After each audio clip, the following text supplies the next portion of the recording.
welcome back to the homestead. We are actually up in the girls' room right now because it's nice and warm up here and it is a cold day. Before we get started on our video today, I just want to say thank you so much to those of you who've purchased calendars from us.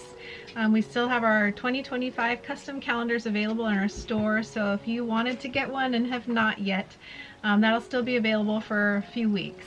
The topic of the video for today is sourdough einkorn. My lovely daughter Esther has taken over the sourdough for us, and it's been a huge blessing for me, and she's been making a lot of delicious things lately. So we're going to share some of those with you. But first I wanted to just kind of share the process of starting a wild sourdough starter. This will greatly depend on how much wild yeast you have in your air. I've started one a couple times now. The first one was in Alaska and it took days to get bubbly and active. I don't remember how many days because that was a long time ago, but I do remember it taking probably almost a week to really get going. But here we have a lot of wild yeast in our air, apparently. So within 24 hours we had a very active, bubbly starter going. It was really amazing. So if you're in a place where you can't get your own starter going, there's lots of places where you can purchase starters online. So that might be an option for you. If you've tried and it hasn't worked, don't give up. Keep trying, or see if you can find a good resource online to get an already developed starter.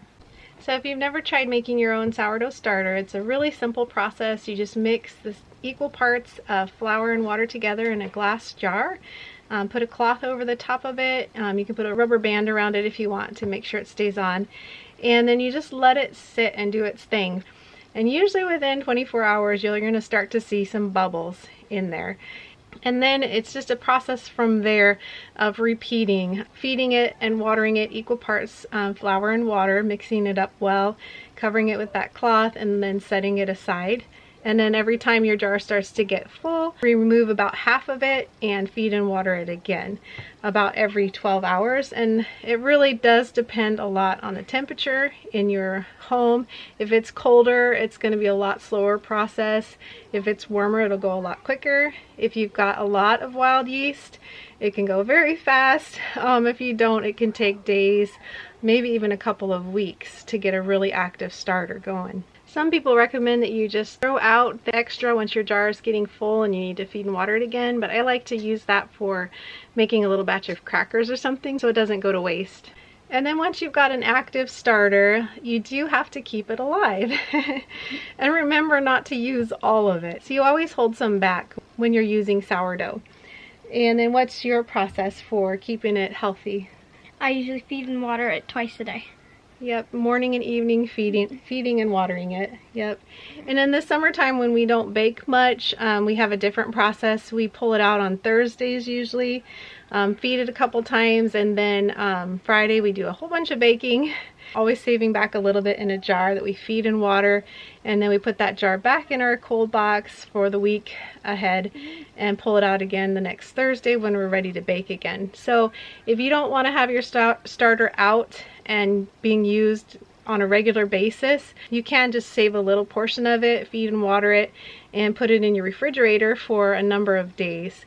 I think usually 6 is the longest we go, but you'll just have to experiment with that.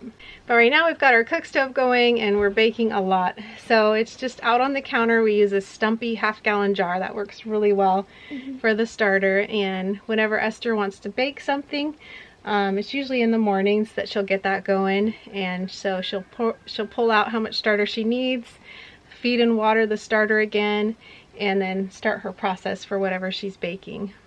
So we wanted to talk about just kind of the basic recipe that Esther uses for pretty much everything. So the basic recipe is 1 part water. I don't measure this, I always just estimate, and it seems to turn out. 3 parts starter and 6 parts flour for about a loaf of bread. And then we add in about a tablespoon of salt, and a little bit less salt if you're doing the sweet bread, and about a 1/4 cup of avocado oil. I don't measure the oil either. Or coconut oil. Yep, and sometimes we'll use olive oil as well. Olive oil is not the best for hot cooking. It's more suitable for things like salad dressing, but sometimes we do use some extra virgin olive oil if that's what we have available. I also added a little bit of arrowroot flour to this basic recipe. I mix the arrowroot flour on top with the einkorn flour first so that it doesn't leave any clumps. We think it helps hold the bread together a little bit better, but we haven't really tested it. Yeah, arrowroot is a good binder. We've used it a lot because we were gluten-free for a very long time. So it seems like it helps hold the bread together better, but we haven't really actually tested it. So if you don't have arrowroot flour, it's okay. Your bread will still turn out just fine. So we used to have a dough whisk, which worked great for this, but it broke after years and years of use. So now we use this really nice spoon. Can you show it? It's got a nice smooth circular handle, so it doesn't hurt your hand when you're mixing and getting the dough all incorporated.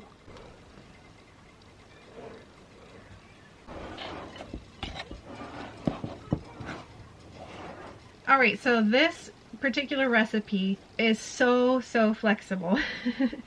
And we use einkorn. The really nice thing about einkorn is that it has a whole different gluten content and structure than your modern wheats, and so it likes to just kind of rest for about 20 minutes or so once you've got everything mixed together. And then Esther finds that kneading it for maybe 3 to 5 minutes is about all it really takes. I've done it before where I haven't kneaded at all and it still turns out, but kneading it just a little bit helps it to hold together a little bit nicer. Alright, so what kind of loaf breads have you been making recently? I've made a cranberry date bread for sweeter bread. I've made just plain like sandwich bread and then garlic herb bread. Yeah, so the sandwich bread is really nice for sending lunches with Kip and the boys when they go off to do construction work. And you've made little rolls out of that same just basic recipe, nothing added to it. So they can have little sandwiches made of rolls, or they can be made into hot dog buns or hamburger buns, anything you want. And then the cranberry date bread, you've also made little rolls with that.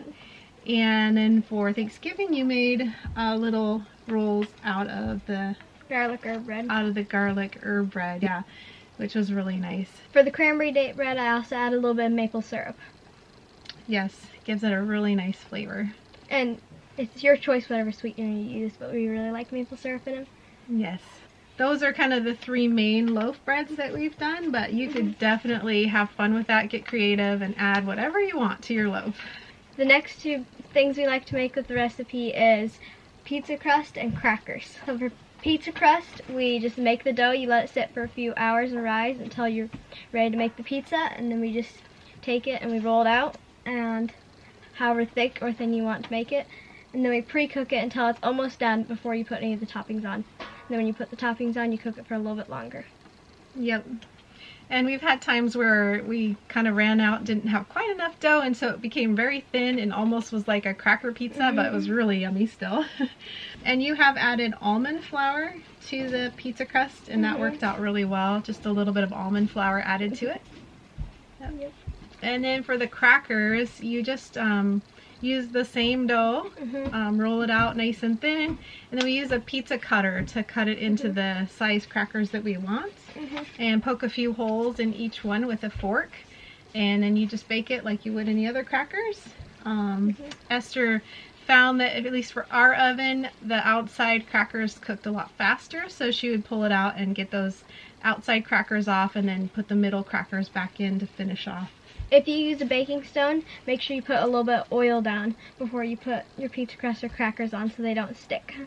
Yes, I made the mistake of not putting oil for our last pizzas that we made, and they stuck so bad. So highly recommend a little bit of oil on your baking stone for those. And we really like our crackers with a little bit of rosemary in them. Yes, yep. And this last time I made some that had rosemary, pepper, onion, and garlic, I think, is what I added. It was really yummy. So get creative and add whatever you want. Makes it that much more fun. The crackers have been a really nice addition to the soups that we've been having lately. We recently had a meal totally off the farm with muscovy and sweet potatoes and cabbage and onions, and so I used some of those leftovers and made a big pot of soup the next day, and the crackers just really complete the meal. And while we're talking about crackers, I will say that we've made kind of like a crunchy cinnamon cereal using the same recipe, probably a little bit less salt, a lot of cinnamon, and then whatever kind of sweetener you want, and you roll it out just like you would crackers, but then make them into really teeny tiny little squares and cook them until they're nice and crunchy, and that makes a really fun cold cereal alternative. And so it takes a bit of time. You got to break all the little crackers apart at the end, and that usually goes really fast because everyone loves it. But that's another option for kind of a variation to the crackers to make cold cereal. And we'll sometimes add a little bit of almond flour to that one too sometimes. That's your choice. Yeah, adding almond flour helps to give a little bit more protein and nutrition, but then it also changes the texture a little bit to give you a little bit more of a loose, crunchy kind of texture, I guess. Would you say? Yeah. Okay. Alright, today we're actually going to be making cinnamon rolls with the same basic dough. Do you vary anything with the dough for the cinnamon rolls? Usually I add just a little bit less salt. So for the cinnamon rolls, we use parchment paper to roll the dough out on, and then we add lots of butter. And then we've been using a little bit of coconut palm sugar too, and then so a little bit of coconut palm sugar and honey, and then lots of cinnamon. Lots of cinnamon. Yep, and then you roll the whole thing up just like any other cinnamon rolls, and cut them into the pieces and what size you want, and then put them in the pan and let them rise for a few hours. And the rising time is really going to depend on the temperature of your house. So obviously the colder it is, the longer you're going to need your bread to rise. The hotter it is, the shorter the rise time will be. And then it's also preference. Some people like really sourdough, and then like for cinnamon rolls you don't necessarily want a lot of sour, so you don't let it rise quite as much. And so then you just bake the cinnamon rolls like you would any other cinnamon rolls. And what do you like to put on top? We've been doing a little bit of maple butter that we really like. Yeah, a little bit of maple syrup and butter melted together and drizzle on top. It's very nice. And then the last thing we like to do with our sourdough starter, so this is not using the basic recipe we gave, it's a totally different thing. But when I run out of some of our gluten-free grains, I'll make a big batch of pancakes and breakfast cake just using the sourdough starter. So the night before, you just get your starter out and feed it however much water and flour you need. We got a noisy rooster. However much flour and water you need to make however many pancakes you would like to make the next day. And I don't have a recipe, so quantities are going to have to be totally experimental for you. But basically we just make a big bowl of starter the night before, and then the next morning you just add a little bit of salt, a little bit of baking soda, and eggs. And then if you would like to have a sweetener or an oil, you can add that as well. And it makes wonderful pancakes. It could also be made into like a breakfast cake. We like to add chocolate chips for fun. And there's lots of other ways you can vary that recipe as well. I've also made a sourdough chocolate cake doing that same method. So just making a big batch of starter the night before, and then the next day you add all the other ingredients, which is really just salt, baking soda, eggs, oil, and sweetener. And then if you want to add cinnamon, you can, or cacao powder to make it chocolatey. You could add chocolate chips. So I do not have recipes for you today. As many of you know, I'm not a recipe person. Recipes can be helpful when you're just learning how to make something, but after you've done it a few times, I find that it's pretty easy just to estimate. But this basic recipe does work for so many things. And it's really fun to just get creative in the kitchen. If you are a recipe person, by all means, there are plenty of sourdough recipes online that you can find. If you're someone like us who likes to just kind of experiment and create, we'll have this basic sourdough recipe in the show notes below. So you can take that and have fun creating all sorts of lovely, delicious sourdough baked goods.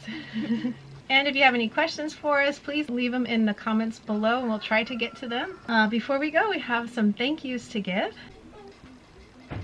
Thank you to the person that got me this warm flannel. So Josh is still at work, so I'll say thank you for him for the jeans, jacket, and shirt. Thank you to Larry B for these bits and wooden dowels. Thank you to the person who got us these sprinkler heads. They work great. And now we'll be able to have water in our main crop. Thanks to whoever got me these super warm socks. Thank you for whoever gave us the new garden pots. Yeah, seed starting pots. Hooray!